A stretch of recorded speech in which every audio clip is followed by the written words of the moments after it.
Ceci dit, on est bien content d'être là, à l'abri des fureurs du monde, n'est-ce pas? Avec notre ami Bernard Vasseur, il nous a parlé de Marx et d'Aragon. Ils ne savent pas d'ailleurs ce qui les attend. Avec ta nouvelle égérie, Elsa Kagan, ou Kagan, une juive émigrée russe, mariée à un officier français du nom de Triolet, une dame un peu oubliée, pour moi et pour lui et pour certains d'entre vous, une grande dame des lettres qui devrait reprendre du lustre grâce à toi, grâce à ton talent, grâce à ta connaissance parfaite. Alors parler d'Elsa, c'est dire que nous sommes nés d'événements terribles et d'idées fortes et que nous avons à les revisiter pour les mieux comprendre et en tirer la substantifique moelle. Je vais laisser Bernard Vasseur vous présenter Elsa. Il est accompagné de Catherine Lefebvre, une comédienne qui a fait ses classes à la rue Blanche. Il y a eu une vie d'Elsa avant. Elle est née, Ella Yourevna Kagan, le 12 septembre 1896 à Moscou. Elle avait donc un an de plus qu'Aragon, qui est né en octobre 1897. Elle a là des histoires d'amour, c'est la vie de bohème, c'est la vie d'artiste. Elle a des histoires d'amour avec des amants qui sont connus, par exemple Marc Chadourne, par exemple Roger Vitrac, un autre écrivain, par exemple Marcel Duchamp, un peintre. Mais tout ça, c'est des amours d'un jour, et n'est pas satisfaite de cette vie qui ne construit rien, qui ne débouche sur rien.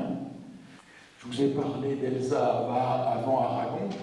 Vous avez compris qu'on va maintenant entrer dans le règne du couple Elsa Triolet-Aragon. Bien des commentaires, je suppose que vous-même, ici, vous avez entendu des tas de choses sur ce couple idéal, le couple Aragon-Elsa, le couple majuscule, le couple formidable. Alors, je voudrais essayer ce soir de vous montrer que pour accéder à Elsa Triolet, il faut se défaire d'un certain nombre de ces légendes et de ces, de ces grandioses fantasmagories. Eux-mêmes vont en quelque sorte tisser l'image d'une rencontre absolument coup de foudre. Vous voyez, Aragon écrira, par exemple, un poème où il dit « Ma vie a tout d'un coup tourné dans ce café de Montparnasse où tu es venu et nous ne nous sommes plus quittés. » De même, Elsa Triolet écrira de son côté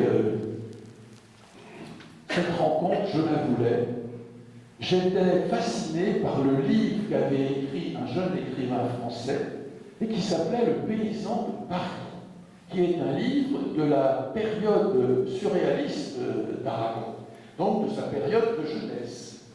Et ce livre, Elsa l'avait lu, je vous ai dit qu'elle parlait français très bien. J'ai trouvé ce livre tellement mien que j'ai voulu connaître l'auteur.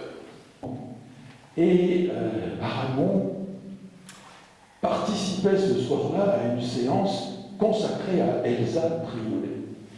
Et alors évidemment, les questions pleuvaient sur le thème « Ah, votre couple avec Elsa, ce couple idéal, ce couple merveilleux, etc. » Et en début de propos, Aragon a tenu à dire cela. On a une image de ce que nous avons été tous les deux ensemble qui ne ressemble pas beaucoup à ce que je ressens. C'est un peu plus compliqué que cela. Vous savez, le couple idéal, moi je n'aime pas du tout. Il y a une image qui s'est faite de ce couple formidable et dont je suis peut-être pour quelque chose responsable. mais je ne l'ai pas fait exprès. Notre vie n'a pas été simple, elle n'a pas été facile, elle a été très peu ce que l'on croit. D'abord, nous n'étions pas des enfants quand nous nous sommes rencontrés, ce qui est très joli et très bien à 18 ou à 20 ans. Nous avions respectivement 32 et 31 ans. Nous avions déjà une vie chargée de bien des choses derrière nous. Nous avions ce bagage. Il y avait eu des femmes dans ma vie.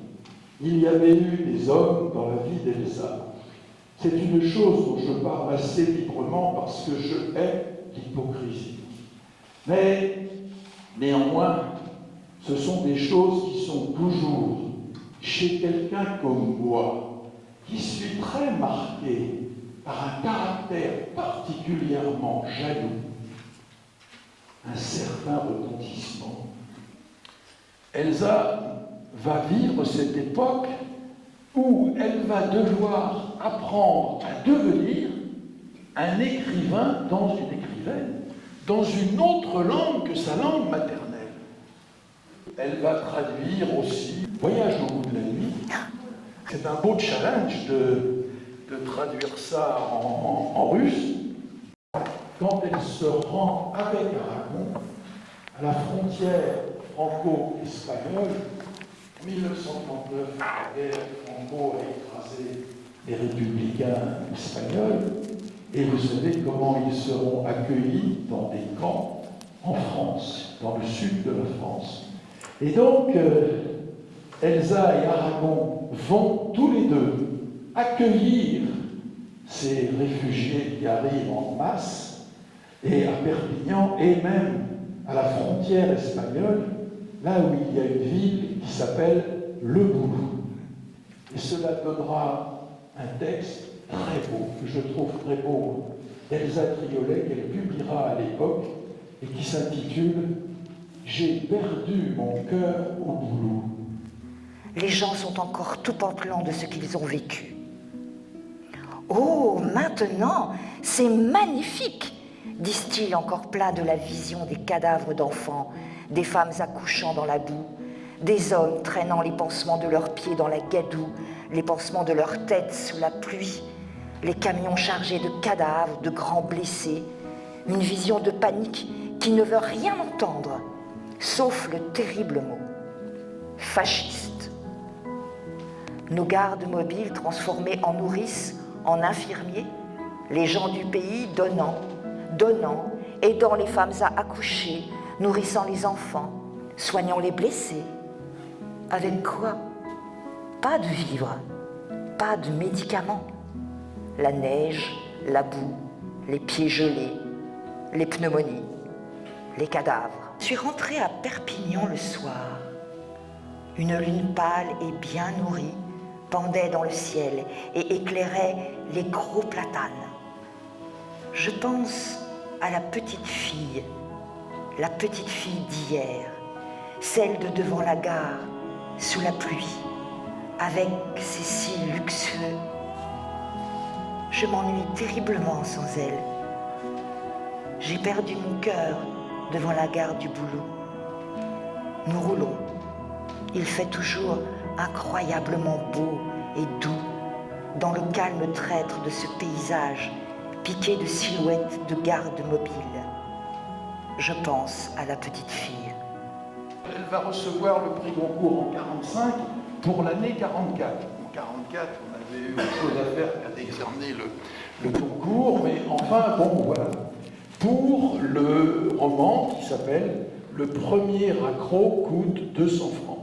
Cette formule, le premier accro coûte 200 francs, c'est le mot de passe qui avait été utilisé par Radio Londres pour faire connaître le prochain débarquement des forces françaises en Provence. Alors vous voyez, je vais vous lire quelques vers d'un poème très célèbre d'Aragon que vous connaissez sans doute et que vous allez pouvoir dire avec moi, et qui s'appelle « Les yeux d'Elsa ». Tes yeux sont si profonds qu'en me penchant pour voir, j'ai vu tous les soleils venir se mirer. Si je t'ai à mourir, tous les désespérés, tes yeux sont si profonds que j'y perds la mémoire. Tes yeux, dans le malheur, ouvrent la double brèche par où se reproduit le miracle des rois. Lorsque le cœur battant, ils virent tous les trois le manteau de Marie accroché dans la crèche. Il advint qu'un beau soir, l'univers se brisa. Sur des récifs que les naufrageurs enflammèrent, moi je voyais briller au-dessus de la mer les yeux d'Elsa, les yeux d'Elsa, les yeux d'Elsa. Aragon fait Elsa le symbole de la France, mais il le fait non seulement de sa femme, mais d'une femme juive, d'origine étrangère, russe. Il fait d'une femme le symbole de la France. La femme, c'est elle qui va recevoir le prix Goncourt, qui va recevoir en 1947, qui va être une des rares femmes à recevoir la médaille de la Résistance.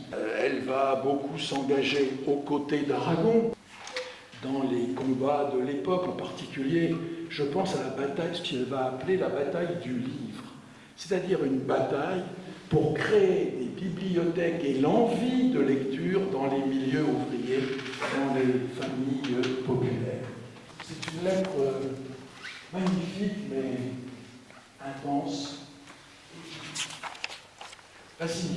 Il n'est pas facile de te parler.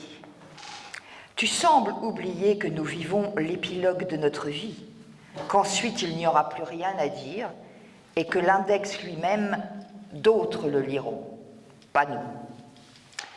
Je te reproche de vivre depuis 35 ans comme si tu avais à courir pour éteindre un feu. Dans ta course, il ne faut surtout pas te déranger, ni te devancer, ni t'emboîter le pas, ni te suivre, quel que soit l'ouvrage, aussi bien couper des branches sèches, il ne faut surtout pas s'aviser de faire quoi que ce soit avec toi ensemble.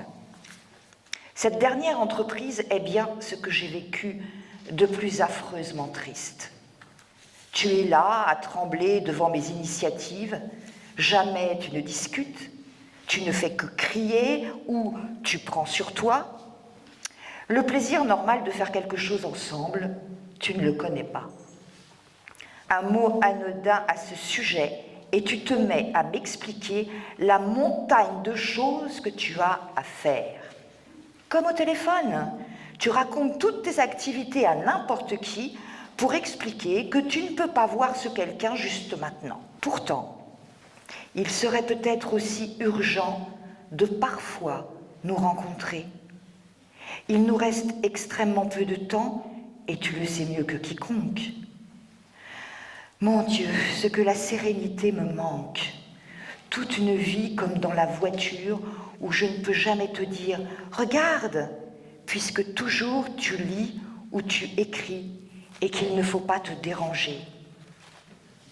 J'étouffe de toutes les choses pas dites, sans importance, mais qui auraient rendu la vie simple, sans interdit.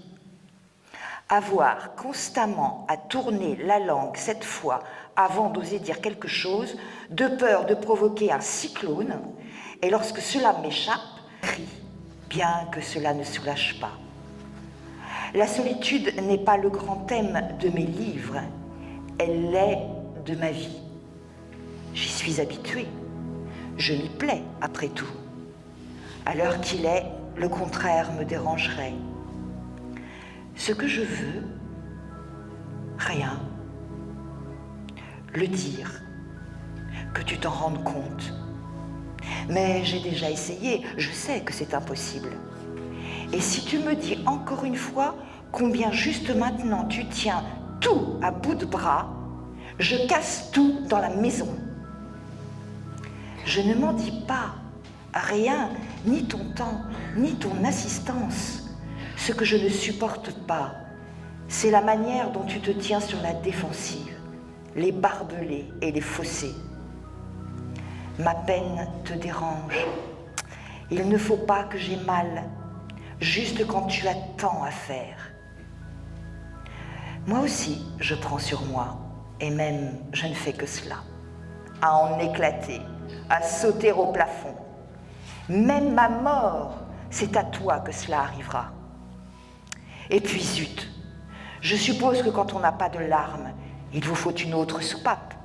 Alors, mettons que ce que je ressens soit pathologique. Et consolons-nous avec ça. Autrement, tu vas encore me sortir que tu as encore commis un péché. Et si c'était vrai, un péché contre un semblant de bonheur. Je te rappelle seulement l'heure. Nous en sommes à -5. Ne me dis pas à -6,5, parce que c'est la même chose.